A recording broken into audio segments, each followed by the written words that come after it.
Hello guys, आप सभी लोग कैसे होंगे। मैं उम्मीद करता हूं कि आप सभी लोग बहुत अच्छे होंगे। साथियों, आज क्लास 10 का चैप्टर नंबर 2 हिस्ट्री का लेके आया हूं। वीवीआई ऑब्जेक्टिव जो प्रीवियस क्वेश्चन है, इस वीडियो को आप ध्यान से देखिएगा।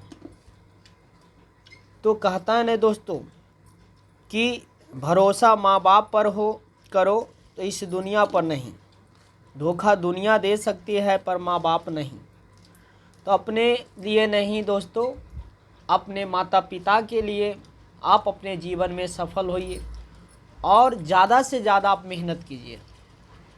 लेकिन आप लोग मेहनत ही नहीं करते हैं। चलिए मैं स्टार्ट करता हूँ। साथियों, कह रहा है, पहला क्वेश्चन आपसे कह रही है कि कार्ल मार्क्स का जन्म कहाँ हुआ था। आपको पता होगा साथियों कि कार्ल मार्क्स का जन्म जर्मनी में हुआ था। अरे 1818 में कार्ल मार्क्स का जन्म हुआ था। अगला सवाल आपसे कह रहा है कि बोल्शेविक क्रांति कब हुआ था। तो आपको पता होगा दोस्तों, बोल्शेविक क्रांति हुआ था नवंबर 1917 ईस्वी में, याद रखिएगा। वैज्ञानिक समाजवाद का जनक किसे माना जाता है। तो आपको पता होगा कि वैज्ञानिक समाजवाद का जनक कार्ल मार्क्स को माना जाता है।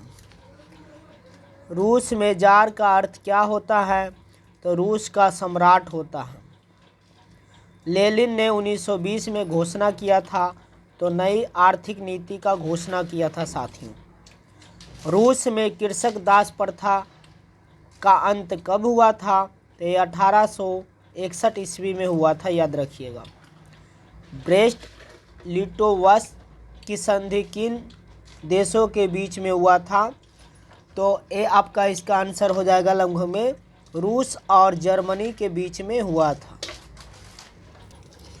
नेक्स्ट क्वेश्चन कह रहा साथियों, निम्नलिखित में से किसे साम्यवाद के संस्थापक के रूप में माना जाता है।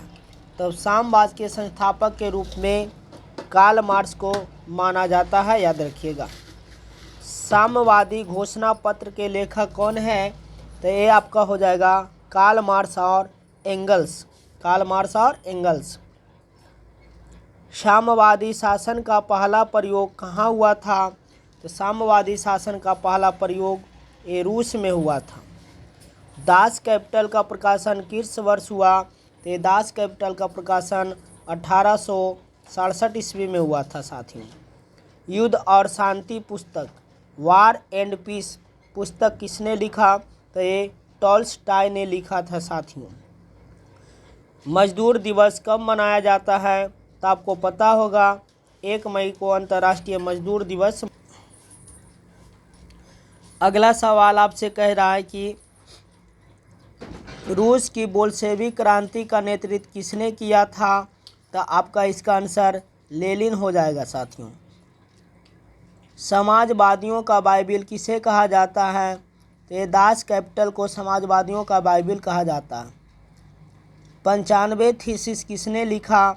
तो ये आपका आंसर हो जाएगा मार्टिन लूथर ने लिखा था। विश्व का पहला समाजवादी देश कौन था। तो ये आपका रूस हो जाएगा। रॉबर्ट ओवन कहाँ का निवासी था। तो ये रॉबर्ट ओवन वेल्स का निवासी था, याद रखिएगा। बोल्शेविक दल का कार्यक्रम अप्रैल थीसिस किसने लिखा। तो ये आपका आंसर लेनिन हो जाएगा। साथियों, रूस में अल्पमत वाला दल क्या कहलाया। मेनशेविक, याद रखिएगा, मेनशेविक। अंतर्राष्ट्रीय महिला दिवस की घोषणा किस संस्था ने किया। संयुक्त राष्ट्र संघ ने किया था। रूस में प्रतिनिधित्वात्मक संस्था डीमा का पतन कब हुआ। तो 1905 ईस्वी में। किस संधि के तहत रूस प्रथम विश्व युद्ध से बाहर हो गया। तो ब्रेस्ट लिटोवस्क की संधि के तहत। रूस की संसद को कहते हैं। तो ये आपका ड्यूमा हो जाएगा। नई आर्थिक नीति किसने लागू किया। तो ये आपका लेनिन हो जाएगा, नई आर्थिक नीति लागू किया था। लेनिन का उत्तराधिकारी कौन बना? ये स्टालिन लेनिन का उत्तराधिकारी बना। 1919 में वर्ल्ड इंटरनेशनल की स्थापना किसने किया था? तो ये आपका लेनिन हो जाएगा। 1917 की पहली रूसी क्रांति किस नाम से जानी जाती है? तो ये आपका हो जाएगा फरवरी क्रांति याद रखिएगा साथियों। तो कहीं ना कहीं साथियों, अगर आप लोग का वीडियो पसंद आता है और कहीं ना कहीं आपके जीवन में लगता है कि कुछ सीख रहे हैं, तो आप इस वीडियो को ज़रूर अपने ग्रुप में शेयर कीजिए, अपने दोस्तों को ज़रूर बताइए, ताकि जो शॉर्ट वीडियो में वो अपने टाइम पास कर रहे हैं, कहीं ना कहीं ये वीडियो को देखने से कुछ ना कुछ उनको सीख मिलेगा। और जो बच्चे मैट्रिक का बोर्ड 2026 में देंगे, कहीं ना कहीं उनके लिए ये वीडियो बहुत फ़ायदा होने वाला है साथियों। तो कहीं ना कहीं आप सभी का दिन शुभ हो। Thank you, all the best.